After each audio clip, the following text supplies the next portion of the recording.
CPM-ൻ്റെയും കോൺഗ്രസിൻ്റെയും vote ബാങ്കുകൾ, പ്രത്യേകിച്ചും അല്ലെങ്കിൽ LDF-ൻ്റെയും UDF-ൻ്റെയും നമ്മൾ പൊതുവിൽ പറഞ്ഞാലും കുഴപ്പമില്ല, ആ വോട്ട് ബാങ്കുകളിൽ വലിയ കുറവുണ്ടായിക്കൊണ്ടിരിക്കുകയാണ്. BJP-ക്ക് യഥാർത്ഥത്തിൽ ഇപ്പോൾ പാലക്കാട് ഉണ്ടായിട്ടുള്ളതെന്ന് പറഞ്ഞാൽ 11,000 വോട്ടിൻ്റെ കുറവാണ്. അതായത് ഈ ശ്രീധരൻ പിടിച്ച വോട്ടുമായിട്ട് കമ്പയർ ചെയ്താൽ ഒരു ഭരണവിരുദ്ധ വികാരം യഥാർത്ഥത്തിലുണ്ട്. പക്ഷേ ആ ഭരണവിരുദ്ധ വികാരത്തിൻ്റെ വോട്ടുകൾ സ്പ്ലിറ്റായി പോവുകയാണ് ചെയ്തേക്കുന്നത്. അപ്പോൾ യഥാർത്ഥത്തിൽ 2026 വീണ്ടും പിണറായി വിജയനെ ഭരണത്തിലേക്ക് എത്തിക്കാൻ അദ്ദേഹത്തിനെതിരെയുള്ള ഭരണവിരുദ്ധ വികാരത്തിൻ്റെ വോട്ടുകളെ ഭിന്നിപ്പിക്കുക എന്ന് പറയുന്ന ഒരു നയമാണ്. ഇത് ജനാധിപത്യം എന്ന് പറയുന്ന ഒരു കാര്യത്തെ നമുക്ക് എങ്ങനെ മറികടക്കാമെന്ന് പറയുന്ന വളരെ കൃത്യമായ ഒരു തന്ത്രം ഇതിൻ്റെ പിന്നിൽ ഒളിച്ചിരിക്കുന്നുണ്ടെന്നാണ്. SDPIയും അതുപോലെ തന്നെ വെൽഫെയർ പാർട്ടിയും ജമാഅത്തെ ഇസ്ലാമിയുടെ വോട്ടുകൾ കോൺഗ്രസ് പാലക്കാട് വേണ്ടെന്ന് പറഞ്ഞില്ല. നമസ്കാരം സാർ. നമസ്കാരം സാർ. നമ്മൾ ഇപ്പോൾ ഒരു ഉപതെരഞ്ഞെടുപ്പ് കഴിഞ്ഞ അതിൻ്റെ ഒരു മേളം കഴിഞ്ഞിരിക്കുന്ന ഒരു അവസ്ഥയിലാണ് ചേലക്കരയും പാലക്കാടും വയനാടും. അപ്പോൾ നമുക്ക് നമ്മുടെ സംസ്ഥാനങ്ങളിൽ നടന്ന ഉപതെരഞ്ഞെടുപ്പുകളെക്കുറിച്ച് നമുക്ക് സംസാരിക്കാം. അതിൽ രണ്ടിടത്തുമായി നോക്കുമ്പോൾ ഭരണവിരുദ്ധ വികാരം സർക്കാരിനെതിരെ വോട്ടിങ്ങിൽ ഉണ്ടായിട്ടുണ്ടോ എന്ന് താങ്കൾക്ക് തോന്നുന്നുണ്ടോ? രണ്ട് കാര്യങ്ങളാണ് ഇതിൽ ഈ തെരഞ്ഞെടുപ്പ് നമ്മൾ സൂക്ഷ്മമായി നിരീക്ഷിച്ചാൽ സംഭവിച്ചുകൊണ്ടിരിക്കുന്നത്. അത് സത്യത്തിൽ ഈ തെരഞ്ഞെടുപ്പ് മാത്രമല്ല, ഒരു 10-15 കൊല്ലമായിട്ടുള്ള തെരഞ്ഞെടുപ്പ്. രണ്ട് കാര്യങ്ങൾ. ഒന്ന്, CPM-ൻ്റെയും കോൺഗ്രസിൻ്റെയും വോട്ട് ബാങ്കുകൾ, പ്രത്യേകിച്ചും അല്ലെങ്കിൽ LDF-ൻ്റെയും UDF-ൻ്റെയും നമ്മൾ പൊതുവിൽ പറഞ്ഞാലും കുഴപ്പമില്ല, ആ വോട്ട് ബാങ്കുകളിൽ വലിയ കുറവുണ്ടായിക്കൊണ്ടിരിക്കുകയാണ്. അത് കാരണം നേരത്തേക്ക് ഇപ്പോൾ ഞാൻ ഒരു തവണ നമ്മുടെ തൃശ്ശൂർ MP ആയിരുന്ന TN പ്രതാപനുമായി സംസാരിക്കുമ്പോൾ ചോദിച്ചിരുന്നു, നേരത്തെയൊക്കെ തൃശ്ശൂരിൽ 44-45% വേണം ജയിക്കാൻ. പക്ഷേ ഏറ്റവും ഒടുവിൽ TN പ്രതാപനോട് ജയിച്ചേക്കുമ്പോൾ 39% വോട്ട് മതി. അതായത് ആ സമയം എന്ത് പറ്റിയെന്ന് വെച്ചാൽ സുരേഷ് ഗോപി 28% വോട്ട് പിടിച്ചിട്ടുണ്ട്. അപ്പോൾ ഞാൻ പറഞ്ഞു വന്നത്, അങ്ങനെ ഒരു വോട്ടുകളിൽ അവർക്ക് വലിയ തോതിൽ കുറവുണ്ടായിക്കൊണ്ടിരിക്കുകയാണ്. ആ കുറവുണ്ടായതിൻ്റെ ഒരു ഡ്രാസ്റ്റിക്കായിട്ടുള്ള കുറവാണ് ഇത്തവണ ചേലക്കരയിൽ ഉണ്ടായിട്ടുള്ളത്. കാരണം കഴിഞ്ഞ തവണ കെ രാധാകൃഷ്ണൻ അവിടെ മത്സരിച്ച് ജയിക്കുമ്പോൾ അദ്ദേഹം പിടിച്ചിട്ടുള്ളത് 83,000 വോട്ടുകളാണ്.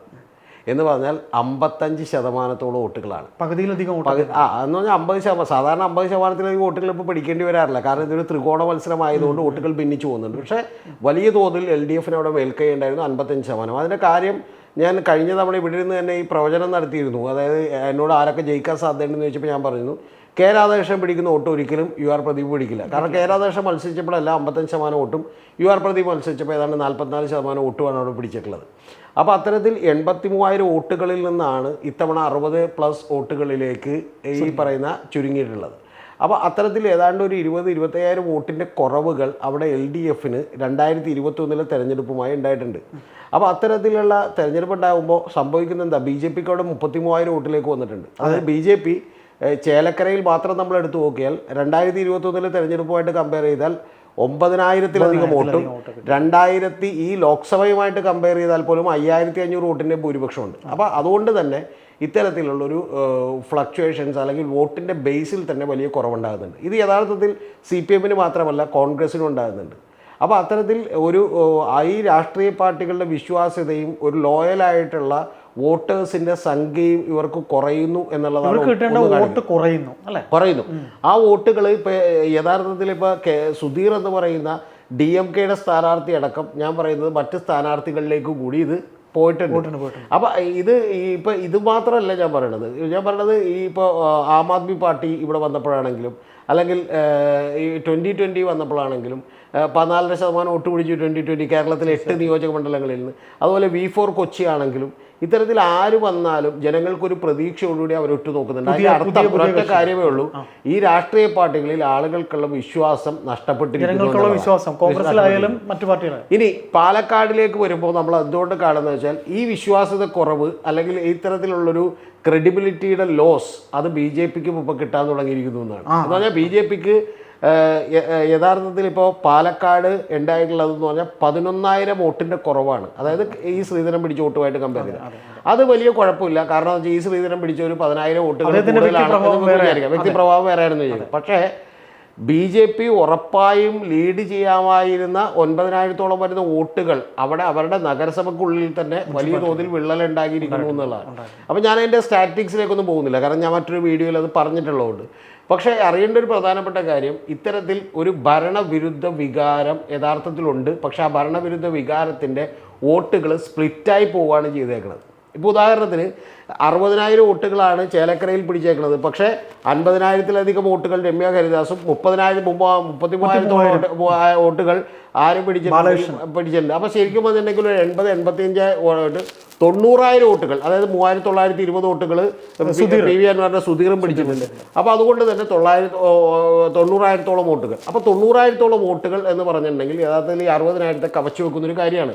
അപ്പോൾ അതാണ് ഏറ്റവും പ്രധാനപ്പെട്ട കാര്യം എന്ന് പറയുന്നത്. യഥാർത്ഥത്തിൽ ഇപ്പോൾ 2026 വേണമെങ്കിൽ CPM-ന് ജയിക്കാൻ ബുദ്ധിമുട്ടില്ല എന്ന് വിചാരിക്കുന്ന ഒരാളാണ്. അതിൻ്റെ കാര്യം, ഈ പറയുന്ന വോട്ട് സ്പ്ലിറ്റിംഗ് കുറച്ചുകൂടി ഫലപ്രദമായി നടപ്പിലാക്കിയാൽ മതി. അതായത് ഇപ്പോൾ കോൺഗ്രസ് പിടിച്ച് ജയിക്കാൻ സാധ്യതയുള്ള ഒരു 40%, 42% വോട്ടുകളാണ് കിട്ടുന്നതെങ്കിൽ അതിൽ നിന്നൊരു 3-4% BJPക്ക് അങ്ങോട്ട് പോട്ടെ എന്ന് വിചാരിച്ചാൽ മതി. മനസ്സിലായോ? അതുകൊണ്ടാണ് മുനമ്പം ഇഷ്യൂ തീർക്കാത്തത്. അതുകൊണ്ടാണ് ഈ പറയുന്ന തൃശ്ശൂർ പൂരം പോലെയുള്ള ഇഷ്യൂകളുള്ളത്. അതുകൊണ്ടാണ് ജാതീയമായിട്ടുള്ള വേർതിരിവിന് വേണ്ടിയിട്ട് പരസ്യം കൊടുത്തിട്ടുള്ളത്.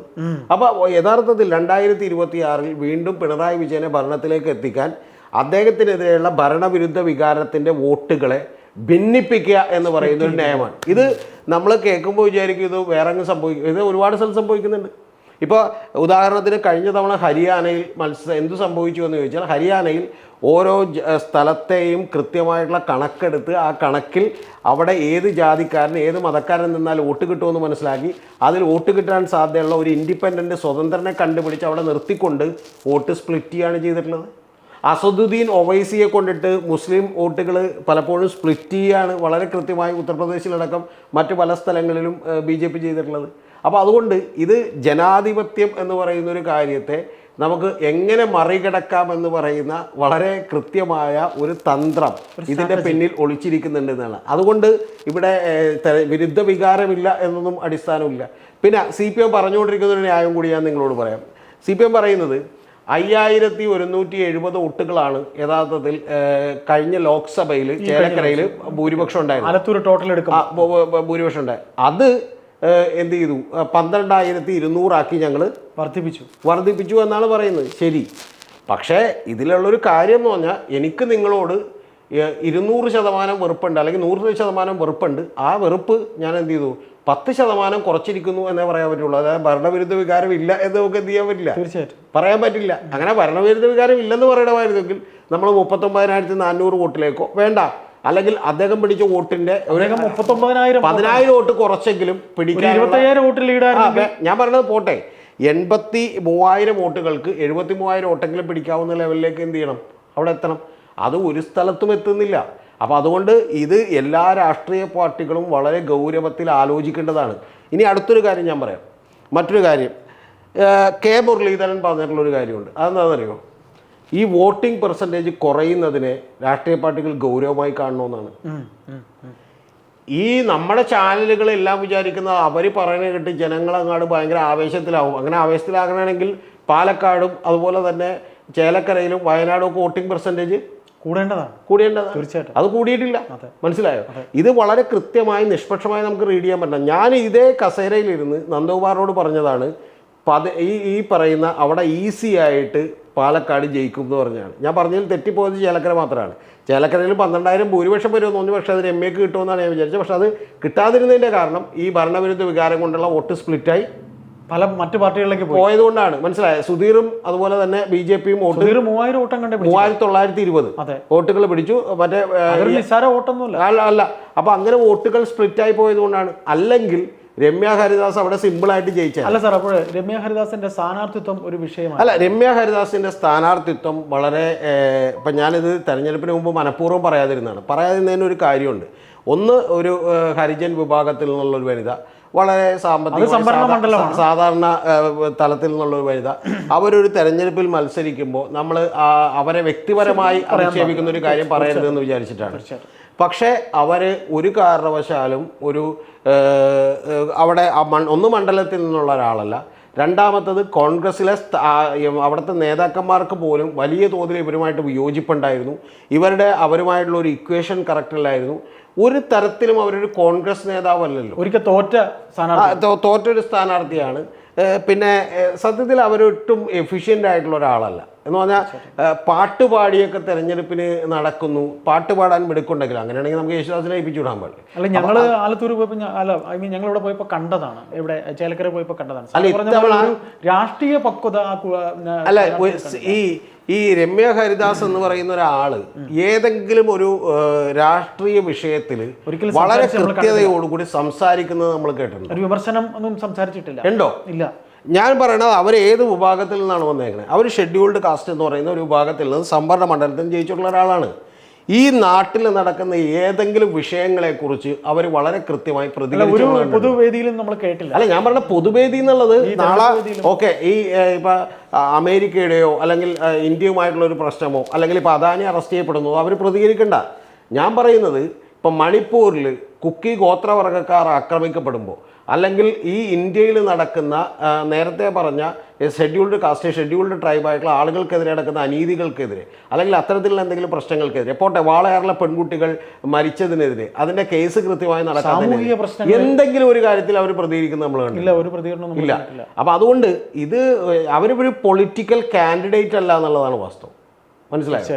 അത് ഞാൻ ഇപ്പോൾ ആദ്യമായിട്ട് പറയണേ. പക്ഷേ ഞാൻ സത്യത്തിൽ ഇപ്പോൾ ഇന്ന് രാവിലെ പോലും ഞാൻ കേരളത്തിൽ അറിയപ്പെടുന്ന ഒരാളോട് പറഞ്ഞിരുന്നു, ഞാനിത് മനഃപൂർവ്വം പറയാത്തതാണ്. കാരണം ഒന്ന്, അവരൊരു വളരെ താഴെയിൽ നിന്ന് ഉയർന്ന നല്ല പ്രവർത്തനമായിരുന്നു ചേലക്കര കോൺഗ്രസ് ചെയ്തതെന്ന് പറഞ്ഞിട്ടുണ്ടെങ്കിൽ നല്ല പ്രവർത്തനമായിരുന്നു. VP സജീന്ദ്രന്റെ നേതൃത്വത്തിൽ ഏതാണ്ട് 3 മാസം മുമ്പ് തന്നെ ഗംഭീരമായി അവിടെ വർക്ക് ചെയ്തു തുടങ്ങിയിരുന്നു. പക്ഷെ കോൺഗ്രസ് അടക്കം അറിയേണ്ട ഒരു കാര്യം, ഇത് നമ്മളൊരു പണിയെടുത്ത് തുടങ്ങുന്നതിൻ്റെ അടിസ്ഥാനം എന്താണെന്ന് നമ്മൾ അറിയണം. ആ അടിസ്ഥാനം എന്താണെന്നറിയാമോ? നമ്മളത് എന്താണ് ഇപ്പോഴുള്ള കാര്യമെന്ന് കൃത്യമായി റീഡ് ചെയ്യുന്നതാണ്. ആ റീഡ് ചെയ്യുന്നതിൽ വലിയ കുഴപ്പം കോൺഗ്രസിന് പറ്റി. ഇപ്പോൾ യഥാർത്ഥത്തിൽ ഞാൻ അടുത്തൊരു കാര്യം പറയട്ടെ. കോൺഗ്രസ് ഇത് ഏറ്റവും വലിയ മണ്ടത്തരം എന്താണെന്നറിയോ? SDPIയും അതുപോലെ തന്നെ വെൽഫെയർ പാർട്ടിയും ജമാഅത്തെ ഇസ്ലാമിയുടെ വോട്ടുകൾ കോൺഗ്രസ് പാലക്കാട് വേണ്ടെന്ന് പറഞ്ഞില്ല. എന്തുകൊണ്ടാണെന്നറിയോ? ഞാൻ എൻ്റെ ഒരു വീഡിയോയിൽ നിങ്ങൾ എടുത്തു നോക്കി കാണാം, 1 മാസം പെയ്ത വീഡിയോയിൽ ഞാൻ 18,600-ലധികം വരുന്ന ഭൂരിപക്ഷം രാഹുൽ മാങ്കൂട്ടത്തിൽ കിട്ടുമെന്ന് ഞാൻ ഇട്ടിട്ടുണ്ട്. ഓക്കെ, ശരിക്കും ഭൂരിപക്ഷം എത്രയാണെന്നറിയോ? 18,840. ഓക്കെ, ഞാനിത് പുതുപ്പള്ളിയിൽ ഇതുപോലെ പ്രവചിച്ചതാണ്. ഞാനിപ്പോൾ തെറ്റിപ്പോയത് ചേലക്കര മാത്രമാണ്, അതിനു മുമ്പ് സുരേഷ് ഗോപി മാത്രമാണ്. അതിന് രണ്ടിനും കാരണങ്ങളുണ്ട്. പക്ഷെ ഞാൻ പറഞ്ഞത് ഇത് എന്തുകൊണ്ട് കറക്റ്റ് ആവുന്നതെന്ന് വെച്ചാൽ എനിക്ക് ഉറപ്പുണ്ടായി. ഈ പോപ്പുലർ ഫ്രണ്ടിൻ്റെയും ജമാഅത്തെ ഇസ്ലാമിയുടെയും അല്ലെങ്കിൽ SDPIയുടെയൊക്കെ വോട്ടുകൾ എന്ന് പറഞ്ഞിട്ടുണ്ടെങ്കിൽ കൂടി വന്ന 5,000 വരും, അല്ലെങ്കിൽ 8,000 വരും. അത് വേണ്ടെന്ന് വെച്ചാൽ പോലും കൃത്യമായിട്ട് രാഹുൽ മാങ്കൂട്ടത്തിൽ അവിടെ ജയിക്കും എന്ന് പറയുന്ന ധാരണ ഇല്ലാതെ പോയി. നേരത്തെ പറഞ്ഞ രമ്യയും രാഹുലും തമ്മിലുള്ള വ്യത്യാസം അവിടെ പ്രകടമായിട്ടുണ്ട്. അതെ. അപ്പം ഇതൊക്കെ കൊണ്ട് എന്താ സംഭവിക്കുന്നതെന്ന് വെച്ചാൽ ലോങ് ടൈമിലേക്ക് കോൺഗ്രസ് ഇതിന് വലിയ വില കൊടുക്കേണ്ടി വരും. ഇപ്പോൾ മുതൽ രാഹുൽ മാങ്കൂട്ടത്തിൻ്റെ വിജയം വർഗീയ ശക്തികളുടെ വിജയമാണെന്ന് പറഞ്ഞാൽ പ്രചാരണം വരുന്നു. തീർച്ചയായിട്ടും. മനസ്സിലായോ? ഇതിനെ ഡിഫെൻഡ് ചെയ്യാൻ വേണ്ടി കോൺഗ്രസ് പണിപ്പെടും. അടുത്തവണ കോൺഗ്രസ് വളരെ കൃത്യമായി പറഞ്ഞിട്ടുണ്ടെങ്കിൽ കോൺഗ്രസ് ഈ പറയുന്ന അത്തരത്തിൽ മതപരമായൊരു ഭിന്നിപ്പിനും ശരിക്കും പറഞ്ഞിട്ടുണ്ടെങ്കിൽ ഒരു ഭൂരിപക്ഷത്തിൻ്റെ ആളുകളിലോടൊക്കെ ഒരുപാട് മറുപടി പറയേണ്ടി വരും. ഇപ്പോൾ CPM പറയുന്ന പോലെ അതിൻ്റെ ആവശ്യമില്ലായിരുന്നു. കാരണം എന്താണെന്നറിയോ? ഏറ്റവും കൂടുതൽ ഈ ഭൂരിപക്ഷ സമുദായങ്ങൾ താമസിക്കുന്ന പാലക്കാട് നഗരസഭയിൽ പോലും വലിയ തോതിലുള്ള മുന്നേറ്റം ഉണ്ടാക്കാൻ കോൺഗ്രസ്സിന് കഴിഞ്ഞിരുന്നു. അപ്പൊ ഇത് വേണ്ടെന്ന് പറഞ്ഞൊന്നും സംഭവിക്കാനില്ല. പക്ഷെ ഇവർക്ക് പോലും പേടിയായിപ്പോയി. സത്യത്തിൽ എനിക്ക് സങ്കടം തോന്നിയെന്ന് വെച്ചാൽ ഇവര് പോലും പറഞ്ഞുകൊണ്ടിരുന്നത് 10,000 വോട്ടിനും ജയിക്കുമെന്നാണ്. അതെ, നമ്മളെല്ലാം കരുതിയത് ഒരു 10,000 അല്ലെങ്കിൽ ഞാൻ വളരെ കൃത്യമായി 18,600 പറയുമ്പോഴുള്ള റിസ്ക് എന്താണെന്ന് താങ്കൾക്ക് അറിയാലോ. തീർച്ചയായിട്ടും. ഇത്ര ഒരു കാര്യം പറയണമെങ്കിൽ റിസ്ക് എന്താണെന്ന് അറിയാലോ. 10 എണ്ണം പറയുമ്പോൾ ഒരു സത്യം എന്നറിയോ? സാറ് പറഞ്ഞില്ലേ, ഈ മുഖ്യധാര മാധ്യമങ്ങളൊന്നും തന്നെ അവരുടെ ഈ കാർഡിലൊക്കെയുള്ള വാർത്തയും കാര്യങ്ങളും ചെയ്തെങ്കിലും ഈ വോട്ടിന്റെ അടിയൊഴുക്ക് രാഹുൽ മാങ്കൂട്ടത്തിന് ഇത്രയധികം ഭൂരിപക്ഷം കിട്ടുമെന്ന് ഒരിക്കലും മുഖ്യധാര മാധ്യമങ്ങൾ ഒരിടത്തും പറഞ്ഞിട്ടില്ല. അല്ല, മുഖ്യധാര മാധ്യമങ്ങൾക്ക് അവരുടെ ഒരു നിഗമനം, മുഖ്യധാര മാധ്യമങ്ങൾക്ക് ഇപ്പൊ ജനത്തിന്റെ മുകളിൽ എന്ത് സ്വാധീനം? അല്ല, അവർക്ക് ഒരു പൾസ് മനസ്സിലാക്കാൻ പറ്റിയിട്ടില്ല. ഒന്നും മനസ്സിലാക്കാൻ പറ്റില്ല. തീർച്ചയായിട്ടും പരാജയമാണ് കാര്യം. VK ശ്രീകണ്ഠൻ അത് പറഞ്ഞു. മുഖ്യധാര മാധ്യമങ്ങളുടെയൊക്കെ കാര്യം എടുത്താൽ ഭയങ്കര കോമഡിയാണ്. എന്താ കാര്യം അറിയോ? അവർ കാണുന്ന ഞാനിപ്പോ താങ്കളോട് കാര്യം ചോദിക്കാം. ഇപ്പൊ അദാനി ഒരു കേസിൽ കുറ്റപത്രം സമർപ്പിക്കപ്പെട്ടിട്ടുണ്ടല്ലോ അമേരിക്കയിൽ. നമ്മുടെ വിഷയമല്ല എങ്കിലും പറഞ്ഞു പോവാണ്. കുറ്റപത്രം സമർപ്പിച്ചിട്ടുണ്ട്. ഈ കുറ്റപത്രം സമർപ്പിക്കുന്ന കാര്യത്തിൽ എന്തിനാണ് കുറ്റപത്രം സമർപ്പിച്ചത്, അദാനി ചെയ്ത തെറ്റെന്താണെന്ന് നിങ്ങൾ ഈ മുഖ്യധാരാ മാധ്യമങ്ങളുടെ 100 വാർത്ത എടുത്ത് കണ്ടുപോയിക്കോ നിങ്ങൾക്ക് മനസ്സിലാവൂല. പത്രങ്ങളിലുണ്ട്, പത്രങ്ങളിലൊക്കെ ഞാൻ പറഞ്ഞത് ചാനലുകളിൽ ആരും തന്നെ പത്രങ്ങളിൽ പോലും ഞാൻ പറയുന്നത് ഒരു ചർച്ചയും അല്ല, ഞാൻ പറയുന്നത് നമ്മുടെ മാത്രമല്ല, നാഷണൽ ചാനലുകൾ അടക്കമുള്ള ചാനലുകളിൽ പോലും ഇത് കാര്യം എന്താണ് എന്ന് കൃത്യമായി മനസ്സിലാക്കി പറയാൻ ആരും. ഞാൻ സത്യത്തിൽ 36 പത്രങ്ങളും ചാനലുകളും വീഡിയോകളും കൂടി 36 എണ്ണം ക്രോസ് ചെക്ക് ചെയ്യുകയും ഈ 54 പേജുള്ള ഇൻഡിക്റ്റിമെന്റ് റിപ്പോർട്ട് ഞാൻ വായിക്കുകയും ചെയ്തതിന് ശേഷമാണ് എനിക്ക് ഇതിനെക്കുറിച്ചൊരു ഏകദേശ ധാരണ. ശരിക്കും മാതൃഭൂമി വായിച്ചിട്ട് എനിക്ക് മനസ്സിലായില്ല. അപ്പൊ അതുകൊണ്ടാണ് ഞാൻ പറഞ്ഞ ഇത് മനസ്സിലായില്ലെന്ന് പറഞ്ഞാൽ ഇത് മാതൃഭൂമി വായിക്കുന്ന അല്ലെങ്കിൽ റിപ്പോർട്ടർ ചാനൽ കാണുന്ന, ഏഷ്യാനെറ്റ് കാണുന്ന, 24 ന്യൂസ് കാണുന്ന അയ്യപ്പാസ് ഒരു കാര്യം മനസ്സിലാക്കണം, ഇത് യഥാർത്ഥത്തിൽ അവർക്കും മനസ്സിലായിട്ടില്ല. അല്ല സാർ, ഒരു കുറ്റപത്രം സമർപ്പിക്കപ്പെട്ടു. ഇത് 54 പേജ് ഇരുന്ന് ഒരാളെ കൊണ്ട് വായിപ്പിച്ച് കൃത്യമായി റിപ്പോർട്ട് ചെയ്യുന്ന പണി ഇപ്പൊ മാധ്യമങ്ങൾ എടുക്കുന്നില്ല. കാരണം വരുന്ന വാർത്ത ഉടനടി ഫാസ്റ്റായിട്ട് അങ്ങോട്ട് കൊടുക്കുന്നു. സാർ, നമ്മൾ ഈ പറയുമ്പോഴേ സാർ, നമ്മൾ പല തിരഞ്ഞെടുപ്പുകളും ഈ മുഖ്യധാര മാധ്യമം എന്ന് പറയുന്നത് ഇന്ന് ടെലിവിഷൻ മാധ്യമം വരുന്ന മുമ്പ് പത്രങ്ങൾ മാത്രം ഉള്ളപ്പോൾ നമ്മൾ ഒരു നിഗമനം നമ്മൾ വായനയിലൂടെയൊക്കെ നമ്മൾ അച്ചടിയിലൂടെ നമ്മൾ മനസ്സിലാക്കിയിട്ടുണ്ട്. അതിൽ ഒരു ഏകദേശം ഐഡിയ അച്ചടി മാധ്യമങ്ങൾ മുമ്പ് നൽകിയിരുന്നു. പക്ഷേ ഇപ്പോൾ ഈ കാണുന്ന ഓളത്തിൻ്റെ പിറകെ ഇവർ പോയി എന്താണ് അന്തർധാര എന്ന്, എങ്ങനെയാണ് വോട്ടിൻ്റെ അടിയൊഴുക്കുന്നത്? കാര്യം രാഹുൽ മാങ്കൂട്ടത്തിന് ഇത്രയും ഭൂരിപക്ഷം കിട്ടുമെന്നോ രാഹുൽ മാങ്കൂട്ടൻ ജയിക്കുമെന്ന് പോലും ഒരു വേള പറയാനുള്ളൊരു ധൈര്യം മുഖ്യധാര മാധ്യമങ്ങൾക്കുണ്ടായില്ല. ഒന്ന്, നമ്മൾ ഈ നിഷ്പക്ഷത എന്ന് പറയുന്നത് എല്ലാവരും ജയിക്കുമെന്ന് പറയുന്നതല്ലല്ലോ. അല്ല തീർച്ചയായിട്ടും. അപ്പോൾ അതിൽ ഞാൻ പറയുന്നത് ഒരു എഡിറ്റോറിയൽ സ്വഭാവമുള്ള കാര്യങ്ങൾ കൂടി വരണം. നിങ്ങളിപ്പോൾ വാർത്ത റിപ്പോർട്ട് ചെയ്യുക, പക്ഷെ അതോടൊപ്പം തന്നെ ഗൗരവമുള്ള കാര്യങ്ങൾ. ഈ ഭൂരിപക്ഷം പറഞ്ഞില്ല, ഈ 18,000 ഭൂരിപക്ഷത്തിന്റെ കണക്ക് താങ്കൾ പറഞ്ഞു. ഞാനിത് ശരിക്കും ഞാനിത് എപ്പോഴാണ് പറഞ്ഞതെന്ന് കൂടി ഞാൻ ആലോചിക്കണം. ഏതാണ്ട് ഒരു 2 ആഴ്ച മുമ്പാണ് ഞാനിത് എന്ത് ചെയ്തത്, 3 ആഴ്ച മുമ്പാണ് തിരഞ്ഞെടുപ്പിന് പറഞ്ഞത്. പിന്നെ ഞാൻ ഇവിടെ ഇതേ ചെയറിൽ നിന്ന് 1 മാസം മുമ്പ് നന്ദകുമാറിനോട് പറഞ്ഞു ഇത് ഈസി ആയിട്ട് അവിടെ രാഹുൽ മാങ്കൂട്ടത്തിൽ സാർ, ഇതിൽ നിന്ന് മനസ്സിലാക്കാനുള്ളത് ഒരു നല്ല സ്ഥാനാർത്ഥിയെ കിട്ടിയാൽ ഏത് രാഷ്ട്രീയ പാർട്ടിയിലായിരുന്നാലും വോട്ട് മാറും എന്നുള്ളത്. ഇപ്പൊ രാഹുൽ മാങ്കൂട്ടത്തിൽ ഒരു യുവ നേതാവാണ്. അല്ല, അതുകൊണ്ട് രാഹുൽ മാങ്കൂട്ടത്തിലുള്ളത് ഒരു നല്ല സ്ഥാനാർത്ഥി എന്നുള്ളൊരു അഡ്വാൻറ്റേജ് ഉണ്ട്. അത് തീർച്ചയായിട്ടും കൃഷ്ണകുമാറും അതുപോലെ തന്നെ മറ്റേ വന്നുകൊണ്ടാണ്. പക്ഷെ എങ്കിൽ പോലും ഞാൻ പറയുന്നത് അത് മാത്രമല്ല, കാരണം പൊളിറ്റിക്കൽ റീസൺസ് ഉണ്ട്, ഒരു രാഷ്ട്രീയ കാലാവസ്ഥ കൂടിയുണ്ട്. തീർച്ചയായിട്ടും. ഇപ്പൊ യഥാർത്ഥത്തിൽ ചേലക്കരയിൽ അവിടെ വേണമെങ്കിൽ രമ്യ ഹരിദാസിന് 8 പോലും ജയിക്കാൻ കഴിയുമായിരുന്നു. അതിനെന്ത് ചെയ്യണമായിരുന്നു അറിയോ? സ്ഥാനാർത്ഥിയെ അപ്രധാനമാക്കിക്കൊണ്ട് ഇവിടെ വലിയൊരു പ്രതിപക്ഷം ഉണ്ടാകണമായിരുന്നു. അതായത് വലിയ സമരങ്ങൾ നടത്തുന്ന, രാഷ്ട്രീയമായ ഒരു വലിയ വെല്ലുവിളി പിണറായി വിജയൻ ഉയർത്തുന്ന ഒരു പ്രതിപക്ഷം ഉണ്ടായിരുന്നെങ്കിൽ ഇത് ഞങ്ങളുടെ പ്രതിനിധിയാണ് എന്ന് പറഞ്ഞാലും ജയിച്ചു പോയാൽ. മനസ്സിലായോ? അപ്പൊ അത്തരത്തിലുള്ളൊരു കാര്യം സംഭവിച്ചില്ല എന്നുള്ളതാണ്. പ്രതിപക്ഷം ഇപ്പോഴും സ്ട്രോങ് അല്ലെന്നാണ് താങ്കൾ പറയുന്നത്? പ്രതിപക്ഷം സ്ട്രോങ് ആണോ എന്ന് വെച്ചാൽ പ്രതിപക്ഷം യഥാർത്ഥത്തിൽ സ്ട്രോങ് ആണ്. പക്ഷെ പ്രതിപക്ഷത്തിന്റെ പ്രക്ഷോഭങ്ങൾ സ്ട്രോങ് അല്ല. അത്രേ ഉള്ളു. പ്രതിപക്ഷം സ്ട്രോങ് ആണെന്ന് വെച്ചാൽ സ്ട്രോങ് ആണ്, പക്ഷെ പണിയെടുക്കാൻ വയ്യ, മേല് നോക്കാൻ വയ്യ. ശരിക്കും BJPയും അതുപോലെ തന്നെ VD സതീശനും പ്രതിപക്ഷങ്ങളും നടത്തിയിട്ടുള്ള ഏറ്റവും നമ്മുടെ ഗവൺമെന്റിനെ പിന്തിരിപ്പിച്ച ഒരു കാര്യം പറഞ്ഞു താങ്കൾ? ഒരു കാര്യമില്ല, ഒരു കാര്യം പോലും എടുത്തു പറയാനില്ല. ഒരു കാര്യം പറയാം, അവരെ കൊണ്ട് ചെയ്യിപ്പിച്ചൊരു കാര്യം. ഇന്ത്യയിൽ തന്നെ ഞാനൊരു തമാശ പറയാം. ഇന്ത്യയിൽ തന്നെ നമ്മുടെ പ്രതിപക്ഷം അങ്ങനെ ഒരു സമരം നടത്തി വിജയിച്ചിട്ടില്ല. ഒരിക്കലുമില്ല. കർഷക സമരം ആര് നടത്തി? അത് കർഷകർ നടത്തിയ സമരമാണ്. മനസ്സിലായ? ഇവിടെ മറ്റേ റസലിംഗ് അസോസിയേഷന്റെ പ്രസിഡന്റ് കായിക താരങ്ങൾ നടത്തി. അപ്പൊ ആ കായിക താരങ്ങൾ പോലും രാഷ്ട്രീയ പാർട്ടികളെ ഇങ്ങോട്ട് കൊണ്ടുവരാതിരുന്നു. അതിന് തൊട്ടു മുമ്പ് നമ്മൾ ചരിത്രം എടുത്ത് നോക്കിയാൽ അണ്ണാ ഹസാരെ സമരം നടത്തി. തീർച്ചയായിട്ടും. അപ്പൊ അത് ലോക്പാൽ ബില്ല് കൊണ്ടുകൊണ്ടിരുന്നു. ഞാൻ പറഞ്ഞത് അത്തരത്തിലുള്ള സമരങ്ങൾ ഏറ്റെടുക്കാനുള്ള ഒരു ക്രെഡിബിലിറ്റി നേരത്തെ പറഞ്ഞ കാര്യവുമായിട്ട് ലിങ്ക് ചെയ്താൽ ഇപ്പോൾ ഈ രാഷ്ട്രീയ പാർട്ടികൾക്ക് നഷ്ടപ്പെട്ടുകൊണ്ടിരിക്കുന്നു എന്നുള്ള യാഥാർത്ഥ്യം രാഷ്ട്രീയ പാർട്ടികൾ മനസ്സിലാക്കണം. അതിൻ്റെ ഭാഗമായിട്ടാണ് കെ മുരളീധരൻ പറഞ്ഞതുപോലെ വോട്ടിംഗ് പെർസെൻറ്റേജിലുമൊക്കെ വലിയ തോതിൽ കുറവുണ്ടാകുന്നത്. ഈ പറയുന്ന മറ്റേ 55 ഇഞ്ചുള്ള TV-ക്കകത്ത് കിടന്നുള്ള തുള്ളൽ കണ്ടിട്ടൊന്നും ആളുകൾക്ക് ഗൂസ് ബംസ് ഒന്നും ഉണ്ടാകുന്നില്ലെന്ന് എന്നെയും താങ്കളെയും പോലെയുള്ള മാധ്യമ പ്രവർത്തകർ, നമ്മൾ പാവപ്പെട്ടവർ, അവരെ പോലെയുള്ള മാധ്യമ സിംഹങ്ങളും മനസ്സിലാക്കിയാൽ കൊള്ളാം. ഏതായാലും സാറ് പറയുന്നത്, നമുക്ക് ഈ ചർച്ചയുടെ ചുരുക്കം ഇങ്ങനെ നമുക്ക് പറയാം. അതായത് സാറ് പറയുന്നത് രാഷ്ട്രീയം ജനത്തിന് മടുത്തു എന്നാണ്. രാഷ്ട്രീയമല്ല മടുത്തേക്കണത്, രാഷ്ട്രീയ പേരിൽ രാഷ്ട്രീയ പാർട്ടികളെ കാണിക്കുന്ന അഭ്യാസങ്ങളെ ജനങ്ങൾ മടുത്തു. ഇതിനൊന്നും ഒരു ആത്മാർത്ഥതയില്ല എന്ന് പറയുന്ന ഒരു തോന്നലുണ്ട്. BJPക്ക് അവിടെ പാലക്കാട് വോട്ട് കുറയും, C ശ്രീധരൻ പിടിച്ച് വോട്ട് കിട്ടില്ല എന്ന് പറഞ്ഞപ്പോൾ ഞാനിവിടെ ഇരുന്ന് നന്ദകുമാറിനോടന്ന് പറഞ്ഞിരുന്നു, അതിൻ്റെ ഏറ്റവും പ്രധാനപ്പെട്ട കാര്യം നാഷണൽ ലെവലിൽ BJPയോടുള്ള ഒരു ഇഷ്ടം ആളുകൾക്ക് കുറഞ്ഞിട്ടുണ്ട്. അത് ഇലക്ട്രൽ ബോണ്ട് മുതൽ നിരവധി കാര്യങ്ങൾ കൊണ്ടിട്ട് നരേന്ദ്രമോദിയുള്ള ആരാധന കുറഞ്ഞിട്ടുണ്ട്. ആ കുറഞ്ഞതിൻ്റെ ഭാഗമായിട്ടാണ് ഈ കഴിഞ്ഞ ലോക്സഭാ തെരഞ്ഞെടുപ്പിൽ സീറ്റുകൾ നഷ്ടപ്പെട്ടത്. അതുകൊണ്ട് അത്തരത്തിലുള്ളൊരു ഇമേജ് കുറഞ്ഞിട്ടുണ്ട്. ഒന്ന്. രണ്ടാമത്തത്, നിരവധി കാര്യങ്ങൾ ഞാനിപ്പോൾ ലിസ്റ്റ് ചെയ്യുന്നില്ല, ആ വീഡിയോയിൽ പറഞ്ഞുകൊണ്ട് കാര്യങ്ങളിൽ BJPയും CPMും തമ്മിലുള്ള ഒരു അന്തർധാര സജീവമാണെന്നും ഇവരെല്ലാം ഒന്നാണ് എന്ന് പറയുന്ന ഒരു ചിന്തയും ജനങ്ങൾക്കുള്ളിൽ വളർന്നിട്ടുണ്ട്. അതുകൊണ്ടാണ് ഞാൻ പറഞ്ഞത്, നമ്മുടെ രാഷ്ട്രീയ പാർട്ടികളും നമ്മുടെ മാധ്യമങ്ങളും ഒക്കെ ഒന്നുകൂടി പുനഃപരിശോധിക്കണം. മാധ്യമങ്ങൾ വിചാരിച്ചിട്ട് ഏതെങ്കിലും കാര്യങ്ങൾക്ക് ചേഞ്ച് വരുന്നുണ്ടോ? ഒരിക്കലുമില്ല. ഞാൻ പറഞ്ഞുതരാം. അപ്പോൾ നേരത്തെ 21 മന്ത്രിമാരുണ്ടായിരുന്നപ്പോൾ 14 മന്ത്രിമാർ മതി, ചെലവ് ചുരുക്കണമെന്ന് പറഞ്ഞ് മനോരമയൊക്കെ വലിയ തോതിൽ ആർട്ടിക്കിൾ എഴുതിയപ്പോൾ E.K. നായനാരുടെ മന്ത്രിസഭയ്ക്ക് 14 പേരെ മാത്രമാക്കി ചുരുക്കേണ്ടി വന്നു. കാരണം എന്താ, ജനങ്ങളുടെ ഭാഗത്തുള്ള ഒരു വികാരത്തെ ഉണ്ടാക്കാൻ സഹായിച്ചു. പക്ഷെ അത്തരത്തിൽ സ്വാധീനം ചെലുത്താൻ ജനങ്ങളുടെ അകത്ത് മാധ്യമങ്ങൾക്ക് പോലും കഴിയുന്നില്ല. യഥാർത്ഥത്തിൽ ഞാൻ പറഞ്ഞാൽ മറ്റൊരു വിഷയമാണ്, സോഷ്യൽ മീഡിയയാണ് ഇതിനേക്കാൾ നന്നായി സ്വാധീനം ആൾക്കാരിൽ ഇപ്പോൾ ഉള്ളത്. സാർ അപ്പോഴേ സാർ ഈ ഭരണവിരുദ്ധ വികാരം ഉണ്ടായില്ല എന്ന് തോന്നുന്നുണ്ടോ? ഭരണവിരുദ്ധ വികാരമുണ്ട്. ആ ഭരണവിരുദ്ധ വികാരത്തിൻ്റെ വോട്ടുകൾ സ്പ്ലിറ്റായി പോയി എന്നാണ് ഞാൻ പറഞ്ഞേക്കുന്നത്. അതിൻ്റെ അർത്ഥം നിങ്ങൾക്കെതിരെ ഭരണവിരുദ്ധ വികാരം ഇല്ലെന്നല്ല. നിങ്ങൾക്ക് 20% വോട്ട് കിട്ടി നിങ്ങൾ ജയിക്കുന്നു.